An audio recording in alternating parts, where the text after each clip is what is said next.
أعوذ بالله من الشيطان الرجيم. بسم الله الرحمن الرحيم.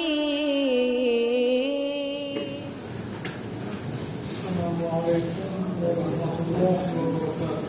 وعليكم السلام. الحمد لله نحمده ونستعينه ونستغفره ونعوذ به من شرور أنفسنا ومن سيئات أعمالنا.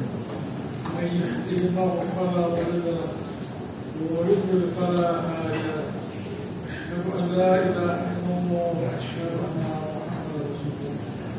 يا أيها الناس اتقوا ربكم الذي خلقكم من نفس وخلق منها زوجها وبث منهما رجالا كثيرا ونساء واتقوا الله الذي تساءلون به والارحام ان الله كان عليكم رقيبا. يا ايها الذين امنوا اتقوا الله حق تقاته ولا تموتن الا وانتم مسلمون. يا ايها الذين امنوا اتقوا الله وقولوا قولا سديدا يصلح لكم اعمالكم ويغفر لكم ومن يطع الله ورسوله فقد فاز فوزا عظيما. وبعد فإن أصدق الحديث كتاب الله وخير الهدي هدي محمد صلى الله عليه وسلم وشر الأمور محدثاتها وكل محدثة بدعة وكل بدعة ضلالة.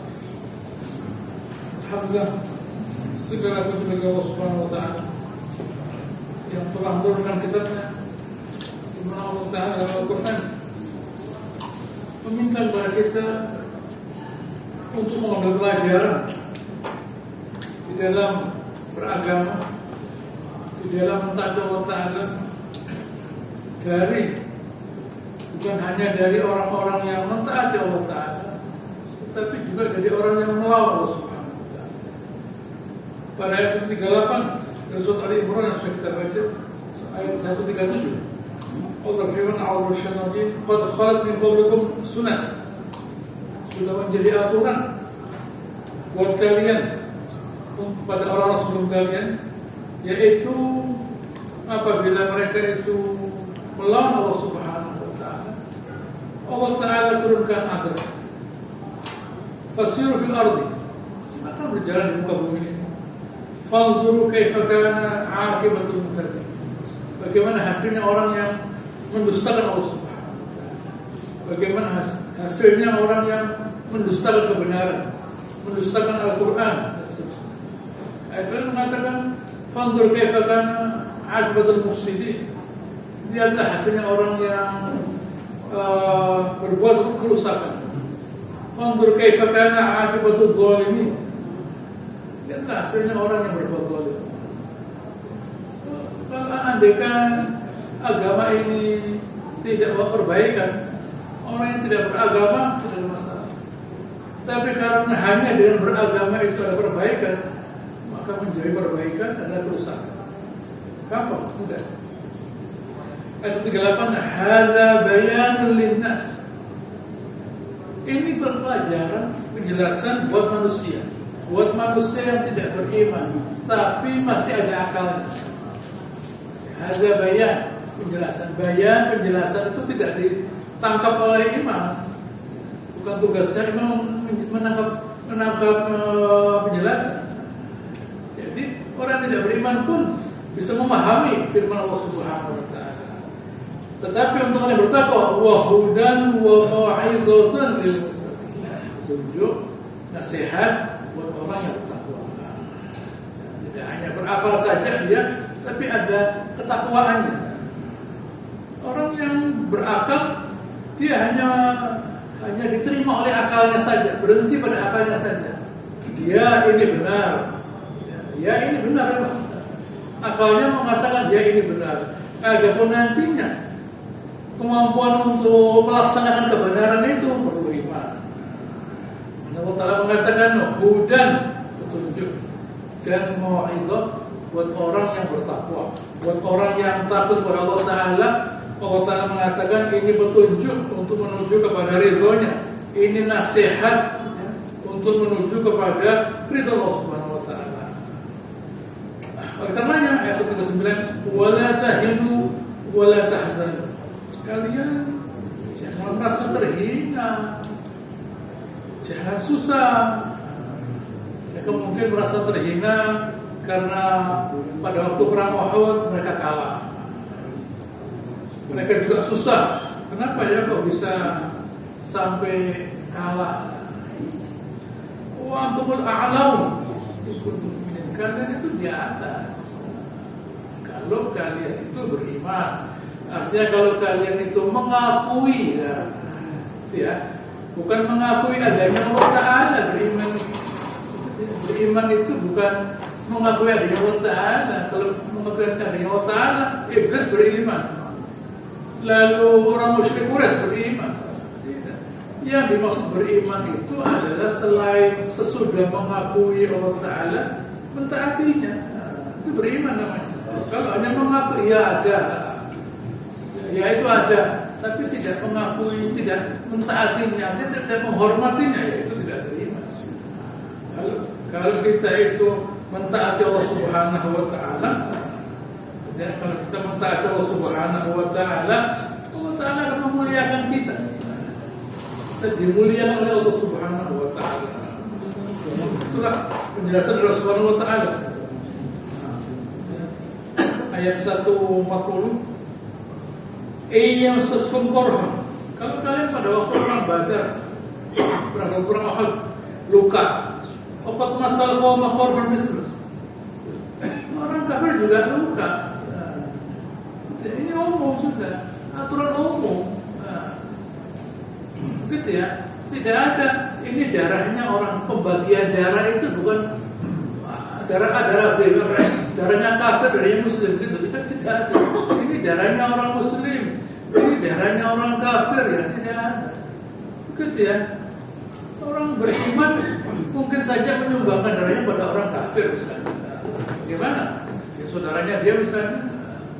Tidak ada masalah, bukan ini darah orang beriman, ini darah orang kafir. Tidak ada kalau ada semacam itu. Begitu ya. Jadi apa yang menimpa orang beriman ya menimpa pada orang kafir. Kalau orang beriman menang, orang kafir pun juga berhak menang. Kalau orang beriman mengalami kekalahan, orang kafir juga kalah sama. Wa tilkal ayyamu nudawiluha bainan nas. Itu digilir oleh Subhanahu Wa Ta'ala. Hari ini sehat, besok sakit. Yang sakit itu gantian, yang sehat gantian. Bukan sehat terus, sakit terus, gantian. Itulah Allah Ta'ala menggilir. Jadi bukan lalu selamanya orang itu berada pada satu keadaan, menang terus, kalah terus, di atas terus, di bawah terus.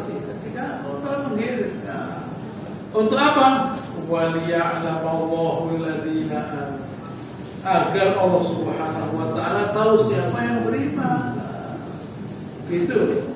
Ya. Iman itu muncul ya, saat seseorang itu bisa mengambil pelajaran. Gitu ya. Perhatikan. Iman itu kelihatan tampak saat orang itu bisa mengambil pelajaran dari apa yang dia alami. Kalau keadaan ini sama terus, enak terus, enak itu jadi tidak enak. Jadi biasa. Kalau orang itu menderita terus, menderita itu jadi enak. Kalau orang itu menderita terus, menderita itu jadi enak. Gitu ya. Kalau orang itu menderita terus, dia melihat penderitaan itu enak. Gitu ya. Dia melihat penderitaan itu enak. Karena dia tidak tahu apa itu kenikmatan, tidak tahu dia.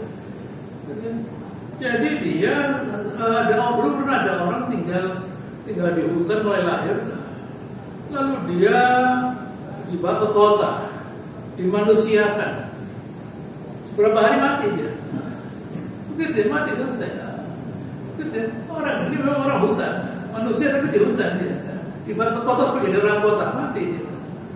Kalau orang itu lama pada suatu keadaan, lama-lama dia menikmati keadaan itu. Tanpa dia menyadari bahwa itu keadaan yang tidak benar, salah. Makanya Allah Ta'ala diatur kita, diatur supaya kita menyadari, oh iya ya, saya ternyata kemarin itu kesehatan itu suatu kenikmatan. Itu sudah lama enak, harus sekarang ya. Setelah sakit baru menyadari ya. Ternyata kesehatan itu suatu hal yang bernilai. Jadi waktu sehat, dia benar-benar memanfaatkan masa sehatnya. Soalnya orang biasanya punya uang terus dia, tiba-tiba tidak punya uang dia. Baru menyadari dia. Ya, ternyata orang berpunya uang mesti hemat, mesti begini-begini. Waktu rezekinya kembali datang, mulai dia bisa berakal sebagaimana mestinya, sehingga dia bisa menggunakan hartanya sebagaimana mestinya. Jadi tahu dia, itulah Allah Ta'ala menggil oleh karenanya waktu kita Allah Ta'ala diberi kenikmatan, jangan merasa bahwa saya ini kenapa saya? Pokoknya lihat saya aja. Ada apa lihat saya? Begitu ya, ada apa? Kalau kita bisa sehat hari ini dan sebagainya, itu kan Allah Ta'ala. Itu pinjaman. Nah, kesehatan itu pinjaman. Kalau sakit bukan pinjaman. Kalau sakit itu bukan pinjaman, gitu ya. Sakit itu bukan pinjaman. Sakit itu bukan sesuatu yang dipaksa atau tidak.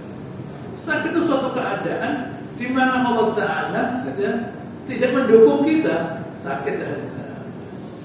Suplainya kurang, jadi kita sakit, kita beri nama sakit. Padahal ya sudah itu keadaannya seharusnya. Kalau sehat kita tetap didukung untuk bisa menjadi orang yang berbuat segala sesuatu. Kita katakan sehat, seolah-olah sehingga menjadi persepsi, keadaan yang benar itu begini, keadaan yang seharusnya itu begini ya.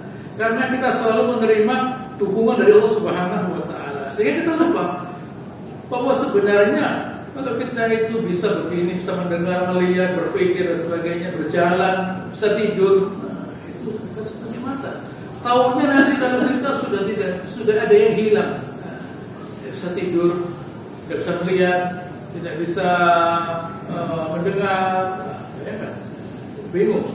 Tapi waktu itu ada, tidak biasa. Waktu tidak ada bingung. Itu pada lupa mensyukuri nikmat Allah Subhanahu Wa Taala. Dan untuk apa? Wa yattakhidha minkum syuhada, agar Allah Ta'ala memang mau mengambil orang-orang yang mau mati syahid. Orang yang berangkatnya mau mati syahid, Allah Ta'ala memberikan kesempatan kepada mereka untuk mati syahid. Mereka mau kok. Mereka kepingin mati syahid. Allah Ta'ala dikasih kesempatan adanya peperangan, mereka mau. Tidak mau, mereka tidak berangkat. Wallahu la yuhibbul zalimin. Allah Ta'ala tidak menyukai orang-orang yang berbuat zalim, orang-orang yang sengaja tidak mau menggapai ridhonya Allah Subhanahu Wa Ta'ala. Diceritakan di sini, saya bacakan ceritanya perang Uhud, bahwa Nabi SAW beliau berkata kepada 50 orang yang berada di bukit Uhud, di bukit ya, yang sedang di Jabal Rumah, bukit tempat 50 orang amanah. Apa gunanya? Untuk apa? Untuk melindungi sahabat yang ada di bawah. Apa kata beliau Rasulullah SAW di mana dipimpin oleh Abdullah bin Jubair? In ra'aytumuna takhtafuna at-tayr, kalau kalian melihat kami dimakan oleh burung, artinya sudah mati, sudah burung yang di langit itu sudah turun makan kita, fala tabrahu makanakum, jangan kalian meninggalkan tempat kalian. Fala tabrahu makanakum hatta ursila ilaikum, sampai saya kirim orang. Kalian melihat kami sudah didatangi burung bangkai pun, kalian jangan turun. Wa in ra'aytumuna hazamna al-qawm wa awtaqnahum fala tabrahu, meskipun kalian melihat kami sudah menang, jangan meninggalkan tempat ini hatta ursila ilaikum fahazamu. Maka beliau sahabat berhasil pada mulanya mengalahkan orang kafir. 700 orang mengalahkan 3.000 orang. 700 orang mengalahkan 3.000 orang. Baik. Al-Bara bin Azib berkata, saya mulai melihat orang-orang perempuan mendekati area. Nah, setelah orang lakinya kalah, datang sekelompok orang-orang perempuan. Nah, sudah memperlihatkan kalung-kalung gelang yang ada di kaki mereka. Ya. Dan tidak itu saja, ada yang lebih menarik daripada gelang, yaitu mereka mulai mengangkat baju mereka. Nah, lalu matanya Abdullah bin Jubair berkata, al-ghanimah. Nah, ini ghanimah ini. Begitu ya, ini ghanimah. Nah, begitu ya. Ini sisanya beli mobil dapat salesnya sekali. Nah, kalau beli hadiah dapat salesnya sekali. Nah, dapat hadiah mobil salesnya dapat. Nah, begitu ya, perang di rumah. Begitu ya, beli mobil dapat salesnya sekali. Begitu ya, dia mau cari peperangan gitu. Nah, ini kan ghanimah, tidak apa-apa kalau ghanimah. Kalau ghanimah ada, kalau mobil ya jangan coba lah. Peperangan, perang Uhud ini. Perang Uhud selain dapat perhiasan segala macam kain, ada orang promo sekali. Famada tuhar ashabuhum, teman kalian sudah menang. Fama tantazirun, apa yang kalian tunggu? Abdullah bin Jubair sebagai pemimpin berkata, kalian apa lupa apa yang Rasul SAW katakan? Ya. Apa kata mereka? Wallah, lana'tiyanna an-nas falanusibanna al-ghanimah. Tidak bisa dibantah dia oleh anak buahnya. Dibantah oleh anak buahnya, kami akan tetap mendatangi mereka tempat itu. Kami akan mendapatkan ghanimah. Waktu mereka turun, ketika surifat abus wujuhum, berbalik ke atas. Fa'aqbalu munhazimin. Sekarang menjadi orang yang dikalahkan. Gitu ya. Menjadi orang yang dikalahkan karena Khalid bin Walid melihat ada kekosongan di atas gunung. Tidak ada perlindungan sama sekali. Tidak ada perlindungan sama sekali. Jadi dia dengan leluasa Khalid bin Walid mengalahkan sahabat dari belakang. Sulit. Perang kalau menghadapi dua arah tidak bisa. Perang itu bagaimanapun, dimanapun, kapanpun, siapapun, satu arah, bukan muka belakang tidak bisa. Perang itu dimanapun, mau di Eropa, mau di Afrika, dia kalau siapapun, tahun berapapun, itu satu arah, bukan lalu dari depan, dari belakang tidak bisa. Harus satu arah. Nah, sekarang yang terjadi dua arah ya tentu saat itu ada sekian banyak sahabat yang dengan mudahnya dibantai oleh orang kafir, sekitar 70 orang lebih sahabat yang dibantai oleh orang kafir. Jumlahnya sama dengan 70 orang tawanan yang ditawan pada waktu perang Badar. Jumlah sahabat yang mati pada waktu perang Uhud yaitu 70 lebih, sekitar 73-75 gitu ya. Itu jumlahnya sama dengan tawanan yang mereka tawan pada waktu perang Badar, ditambah 70 orang kafir mati. Nah, mati 70 orang mati, 70 orang ditawan. 70 orang ditawan ini seharusnya nanti di surat At-Taubah, di surat Al-Anfal, mereka ini harus dipenggal kepalanya. Tapi karena sahabat kepingin harta, ya sudah tidak apa-apa. Ini konsekuensinya sekarang. Karena dari menerima uang dari 70 orang yang mestinya dipenggal ini, ada 70 orang sahabat yang mati syahid, sekitar 4 orang muhajirin dan sisanya orang-orang Ansor. Wallahu la yuhibbul zalimin. Baik. Saya lanjutkan pada ayat selanjutnya. Wal yumahisallahu alladziina aamanu. Agar Allah Subhanahu wa taala itu menguji orang-orang beriman. Agar Allah Subhanahu wa taala menguji orang yang beriman. Allah Subhanahu wa taala memang akan menguji orang-orang beriman untuk membersihkan hati mereka dari segala dosa. Gitu. Wa yamhaqal kafirin ayat 21. Dan agar Allah Subhanahu wa taala menghinakan dan agar Allah Subhanahu wa taala membinasakan orang-orang kafir. Allah bertanya pada ayat 142. Am hasibtum an tadkhulul jannah wa lam ya'lamillahu alladhina jahadu minkum wa ya'lamas sabirin. Apakah kalian menduga, merasa, menganggap bahwa kalian bisa masuk surga tanpa memperlihatkan, tanpa sebelum Allah Subhanahu wa taala melihat orang-orang yang jihad di antara kalian. Wa ya'lamas sabirin. Ini jawaban Allah Subhanahu wa taala. Ini jalan. Allah mengatakan kalau kalian kepingin masuk surga, ya ini caranya. Ini caranya. Buktinya kan kalau kepingin dunia, ya juga jihad, berjuang cari dunia. Dunia bukan kalau orang kafir mati-matian, orang beriman tidak.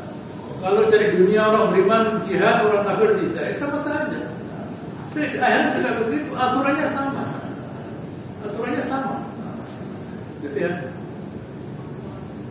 Pada ayat 142, 143, walaqad kuntum tamannawna al-mauta min qabli an talquhu wa qad ra'aytumuhu wa antum tanzurun. Allah mengatakan kalian dulu kan kepingin mati karena mereka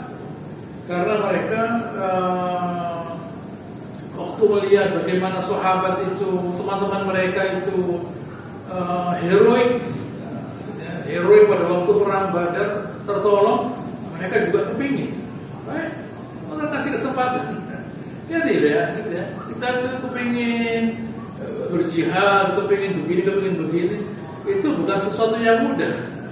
Diucapkan, diceritakan, gampang. Diucapkan, diceritakan gampang. Dilaksanakan belum tentu. Karena kalian kepingin mati syahid, ya sudah. Allah mengatakan saya kasih kesempatan. Wa antum walaqad kuntum tamannawna al-mauta min qabli an talqahu. Kalian kepingin mati sebelum ketemu kematian tadi. Wa qad ra'aytumuhu wa antum tanzurun. Dan kalian itu sudah sekarang melihat, wa antum tanzurun, tidak hanya ro'a tapi juga nazar, menyaksikan. Kalau lihat ro'a mungkin dari jauh, sekarang dari dekat begini, sudah kelihatan musuhnya. Baik, saat itu Rasulullah SAW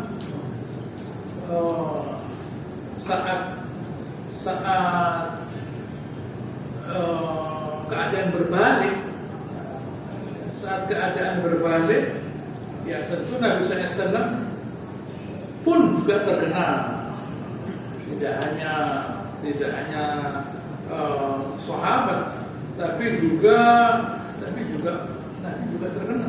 Di mana ada seorang bernama Abdullah ibn Qami'ah yang merasa bahwa itu yang dia berusaha untuk membunuh Nabi dan hampir berhasil. Di mana dia memukulkan pedangnya dan itu bisa melukai Nabi SAW. Di mana dia sebelum menggapai Nabi SAW, dia memutuskan tangannya Mus'ab bin Umair. Mus'ab bin Umair memegang pedang tangan kanan. Diputuskan tangan kanannya, pedang konderet dengan tangan kiri. Diputuskan tangan kirinya, dirangkul begini. Mus'ab bin Umair. Mus'ab bin Umair adalah keluarga Nabi SAW, di mana beliau akhirnya berhasil dibunuh Mus'ab bin Umair. Mus'ab bin Umair nantinya waktu dia mau dikubur, dikafani, kafannya ditarik ke atas, bawah kelihatan, ditarik ke bawah, kepala kelihatan. Ada di sana Nabi SAW, kafan ditarik ke atas, bawahnya dikasih tanaman. Ini sahabat. gitu ya. Itu sahabat, ceritanya begini. Ini sahabat, gitu ya. Inilah yang terjadi. Sahabat itu melindungi Nabi habis-habisan. Gitu ya. Waktu Mus'ab bin Umar itu orang yang pertama kali dikirim Nabi SAW ke Madinah. Apa tugasnya? Mengajarkan Al-Quran dan agama kepada seluruh orang Madinah. Waktu Nabi SAW masuk ke Madinah, semua orang Madinah mengerti Al-Quran, mengerti agama, jasanya satu orang, Mus'ab bin Umair. Gitu ya. Ini namanya jihad. Gitu, itu namanya jihad. Mutu, balasannya itu mutu. Gitu ya. Balasannya mutu, pahalanya mutu. Tidak dikurang-kurangi oleh ghanimah dan segala, tidak mutu balasannya. Karena belum merasakan apapun. Lalu Ibnu Qami'ah berhasil menggapai Nabi SAW, di mana itu menjadi luka, melukai beliau, dan kemudian beliau dibawa ke sebuah bukit untuk dibersihkan luka-luka beliau. Nah, lokasi itu yang masih ada airnya sampai sekarang, wangi sekali. Karena wangi, banyak orang menuju lokasi ini. Dulu tempat Nabi dibersihkan luka-lukanya, baunya sampai sekarang masih wangi. Bahaya, syirik. Kalau pemerintah Saudi ditutup lokasi, dan orang sudah mulai sedikit-sedikit ke sana. Nanti akhirnya dimasukkan botol, dijual. Ini air dulu pernah dipakai untuk membersihkan darahnya Nabi. Itu berbahaya, syirik, ditutup. Gitu ya. Ya, baik. Ya. Saat itu karena Nabi SAW berhasil dijatuhkan, bukan dibunuh, dijatuhkan, dilukai. Rupanya itu tersebar beritanya di kalangan sahabat bahwa Nabi SAW sudah meninggal. Gitu ya.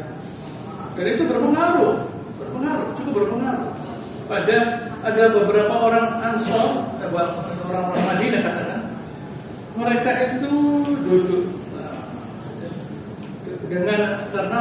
karena mereka bahwa Nabi sudah mati. Kalau Muhammad sudah mati, kata yang orang munafik, sebaiknya kalian pulang saja kembali kepada agama yang pertama dulu, yaitu syirik, kafiran. Kita angkat Abdullah bin Ubay jadi nabi. Itu yang terjadi.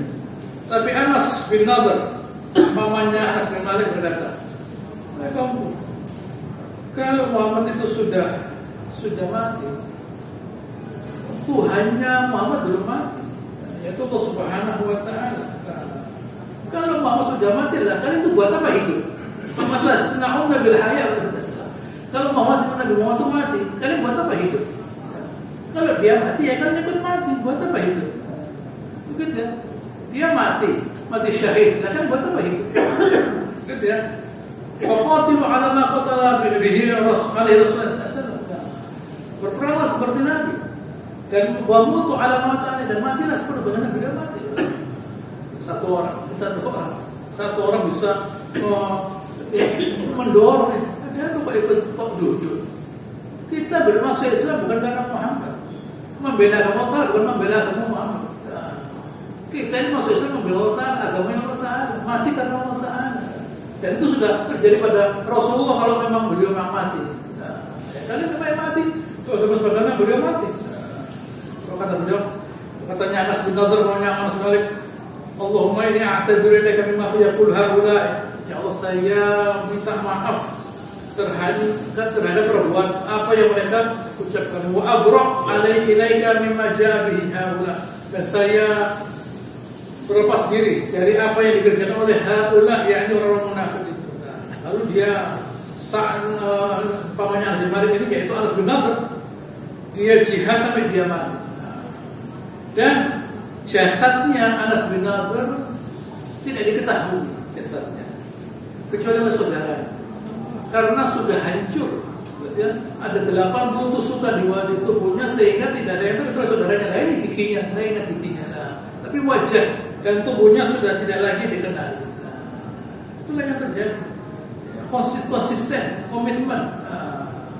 Gitu ya, mereka berkomitmen untuk membela Allah Subhanahu wa taala. Inilah yang terjadi pada sahabat Rasulullah sallallahu alaihi wasallam. Saya baca ayatnya, saya baca lagi ayatnya. Ayat 144. Wa ma Muhammadun illa rasul. Muhammad itu adalah seorang rasul. Qad khalat min qabli rusul. Sudah lewat sebelum beliau para utusan. Afa imata aw qutila in qalabtum ala aqabikum. Apakah kalau dia itu mati, ya, mati atau terbunuh, in qalabtum ala aqabikum, kalian itu lalu berbalik kepada Allah Subhanahu wa taala. Apakah kalau dia itu mati lalu kalian itu berbalik? Inilah pertanyaan dari Allah Subhanahu wa taala kepada sahabat. Apakah kalau dia itu mati lalu kalian itu juga menjadi mati? Itu ya gampang ya.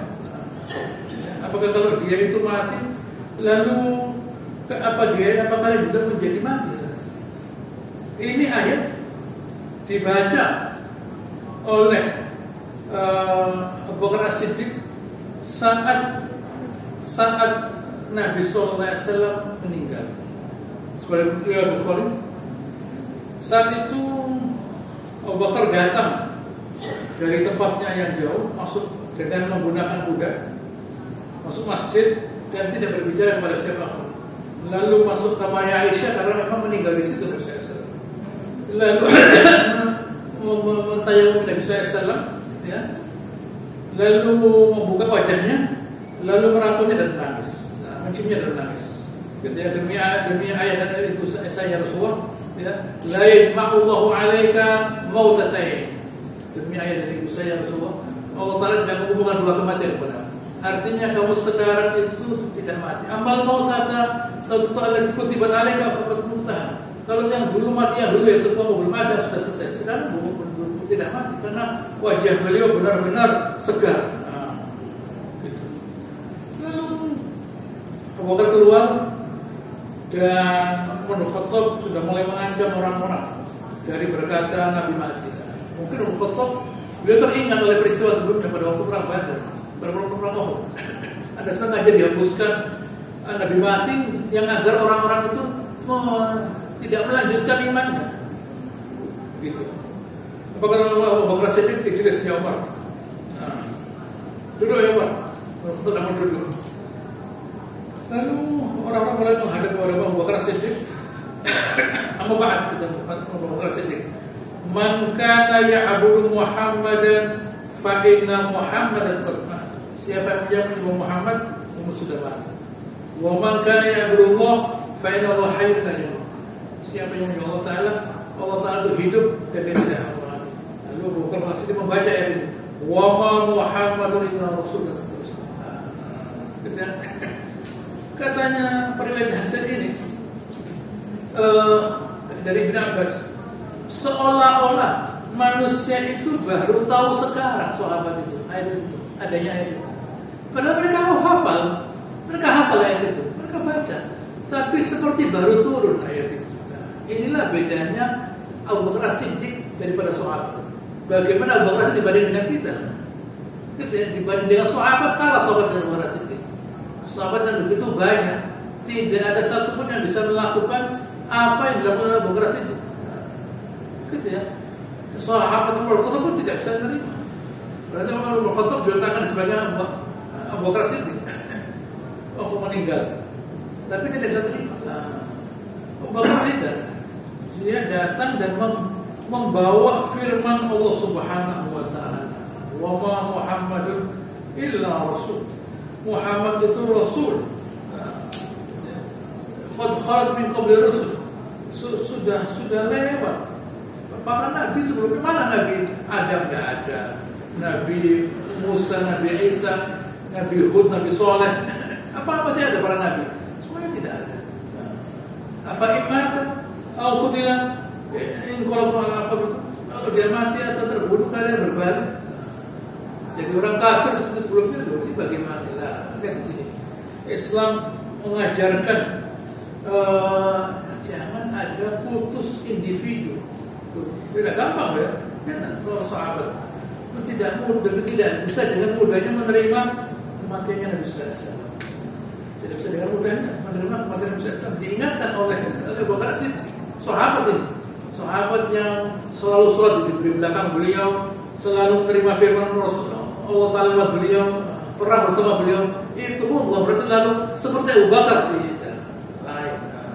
Abu Bakar bisa menjaga sikapnya. Menjaga sikapnya. Ada waktunya. Ada waktunya nangis, tidak usah banyak-banyak. Dia masuk, ketemu, lalu Nabi SAW dibersihkan, ditayamumkan supaya bersih. Lalu dicium, menangis, cukup. Bukan cari kotak tisu, lalu kotak tisu kotak habis. Begitu ya, harus ini namanya. Begitu ini barang ya, barang. Mulai sejak awal Nabi jadi Nabi sampai hijrah di Gua Hira, di Gua Thawr sampai ke Madinah barang. Bukan lalu ditangisi, tidak ada. Jadi kalau ada orang yang menangis berlebih-lebihan bukan karena iman itu.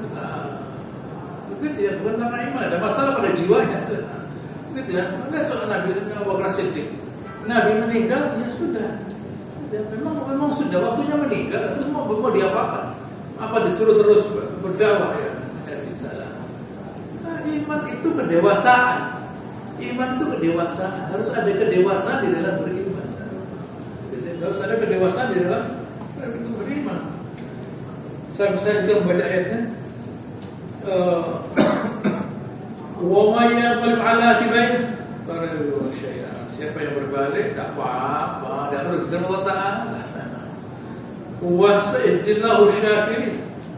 Allah Taala akan membalas orang yang bersyukur. Allah Subhanahu wa taala akan membalas orang yang bersyukur. Allah Taala membalas orang yang bersyukur, orang yang tahu nilainya rezeki Allah Taala sehingga menjadi nikmatnya. Di sini Al-Baghawi membawa sebuah riwayat yang saya bacakan dari beliau Al-Baghawi dari Anas bin Malik bahwa Nabi sallallahu alaihi wasallam, "Man kanat niyyatuhu thalab al-akhirah ja'alallahu ghinahu fi qalbi." Siapa yang niatnya cari akhirat, artinya yang bersyukur atas petunjuk, cari akhiratnya, ja'alallahu ghinahu fi qalbi. Allah Taala jadikan hatinya itu merasa cukup.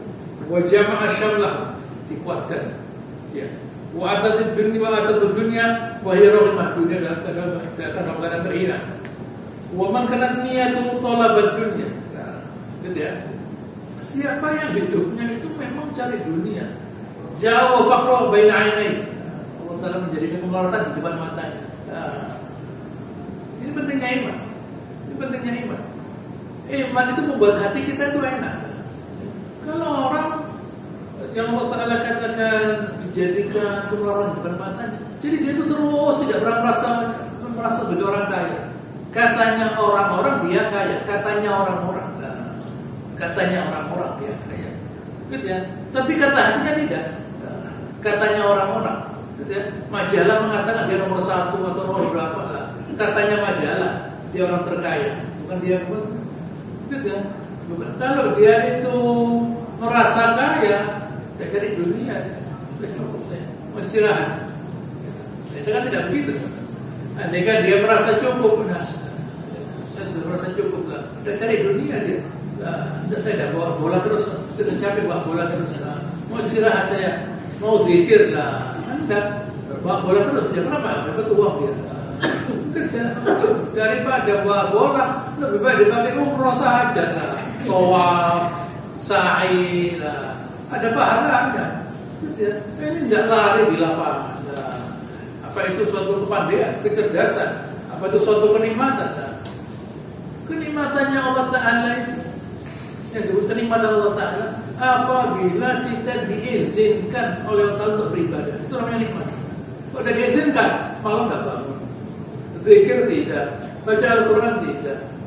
Orang yang setelah ada orang sampai dia mau beribadah itu diizinkan. Izinnya macam-macam. Ada yang izinnya hanya sholat waktu saja, ya sudah. Ada yang izinnya sampai sholat malam saja mungkin. Ada izinnya sampai sedekah. Ada izinnya sampai jihad seperti ini. Jadi macam-macam. Ada orang dikasih Allah Ta'ala sholat saja. Ada sholat dan sholat sunnah. Ada yang puasa saja, puasa sunnah. Ada yang bisa sedekah sedemikian banyaknya. Ada yang sampai bisa jihad. Macam-macam. Semua orang ingin surga, tapi yang menempatkan Allah Ta'ala, kamu di sini saja, kamu di sini saja, kamu di sini saja. Semua orang ingin di atas, tapi Allah Ta'ala dibagi di sini saja. Oh dia mau, kalau dia tidak mau enggak. Saya kepingin di surga yang di atas. Caranya berjihad, membela Allah Ta'ala. Caranya dengan banyak berzikir, banyak baca Al-Quran, banyak memahami isinya Al-Quran. Tapi itu dari Allah Ta'ala, tidak bisa dipaksakan. Tidak bisa dipaksakan orang harus berzikir, harus baca Al-Quran, menghafal, memahami, tidak bisa. Yang punya pahala Allah Ta'ala, yang punya surga itu Allah Ta'ala. Siapa yang Allah Ta'ala ridhoi, itu tercermin dalam banyaknya ibadah yang dia kerjakan. Tercermin. Seperti yang terjadi pada perang Uhud, di mana sahabat sebagian tetap imannya, tetap membela Subhanahu wa Ta'ala. Adapun yang lainnya mulai agak ragu-ragu. Allah mengatakan akan saya balas orang yang bersyukur, orang yang ngerti nikmat dari Subhanahu wa Ta'ala. Wa ka'ayyin pada ayat 145, wa ma kana nafsin an tamuta illa bi'idznillah. Orang itu mati dengan seizin Allah Subhanahu wa Ta'ala. Bukan begitu saja diizin dengan seizin Allah Subhanahu wa Ta'ala. Jadi kita tidak usah kaget ada orang mati. Begitu ya, ada orang mati kaget. Begitu ya, ada orang mati. Sudah waktu enggak ini. Saya lihat dia masih sehat. Begitu ya, sehat kok dia. Itu seizin Allah Subhanahu wa Ta'ala. Kalau tidak diizinkan mati meskipun kecelakaan atau apa ya tetap sakit itu. Kita muajjalah sebagai suatu ketentuan yang tertunda. Ada yang dalam perut mati dia, keluar mati, masih kecil mati, umur 20 mati, umur 30 mati, umur 90 udah mati. Idul Fitri ketemu dia lagi, tahun depan ketemu dia lagi. Begitu ya, ya pakai tongkat, harus diroda apa? Mau diselesaikan? Tidak boleh. Begitu ya, jangan minta mati proses. Karena orang beriman tidak bertambah umurnya kecuali bertambah umur. Jadi jangan lu, udah mati. Allah Ta'ala yang ngasih kesempatan itu. Mungkin dia di dalam sakitnya itu dia berzikir. Begitu ya, dia berzikir. Apa kita bisa sabar? Tidak, belum tentu. Dia bisa sabar, berzikir, baca Al-Quran dan sebagainya. Gitu ya. Wa mir sabar dunia, siapa yang kepingin dunia, kami beri. Wa sabar akhirat, minha. Siapa yang kepingin akhirat, kami beri. Wa sanadzil syakirin. Ulang-ulang kata Allah Ta'ala. Allah Ta'ala berbicara bahasanya halus, tapi menyakitkan. Gitu ya, halus bahasanya, tapi menyakitkan. Allah Ta'ala beritahu, sampai kepingin dunia, ya saya kasih. Kepingin akhirat, saya kasih. Tetapi saya memberi akhirat itu karena orang itu merasa bersyukur, berterima kasih, merasa mulia, merasa senang kalau diberi akhirat. Ya saya kasih akhirat. Itu artinya sebenarnya syukur yang dimaksud dalam Islam itu syukur akan akhirat, bukan dunia. Gitu ya. Yang dimaksud syukur dalam Islam syukur akhirat, bukan dunia. Syukur dunia ada, tapi temporer. Alhamdulillah dikasih kesehatan, dikasih makan. Tapi kan tujuan itu semua untuk akhirat. Buat apa dikasih kesehatan, dikasih makan, dikasih harta, tidak ada hasilnya, tidak jadi pahala. Buat apa? Diberi umur, diberi makanan, diberi harta, diberi kekuasaan, tidak masalah pahala. Bukan syukur namanya. Jadi kalau kita bersyukur karena diberi umur, diberi rezeki, diberi kekuasaan atau harta, itu karena mau dipakai akhirat. Nah, jadi jangan salah paham. Alhamdulillah saya dikasih rumah, alhamdulillah saya dikasih makan. Ini alhamdulillah apa ini? Alhamdulillah apa ini? Alhamdulillah dunia. Salah. Saya bersyukur Allah Ta'ala dikasih ini karena ini untuk akhirat. Gitu ya. Jadi jangan salah persepsi. Alhamdulillah saya betul-betul. Ini untuk akhirat. Kalau ini tidak untuk akhirat, bukan syukur namanya. Ya. Baik, karena masih berlanjut ceritanya, nanti insya Allah akan kita lanjutkan pada pertemuan yang akan datang. Allahumma sholli ala Muhammad wa ala ali Muhammad ala Ibrahim wa ala ali Ibrahim innaka Hamidum Majid. Wa barik ala Muhammad wa ala ali Muhammad ala Ibrahim wa ala ali Ibrahim innaka subhanakallahumma rabbana wa bihamdika nasyhadu an la ilaha illa anta nastaghfiruka wa natubu ilaik wa akhiru da'wana alhamdulillahi wassalamu alaikum warahmatullahi wabarakatuh.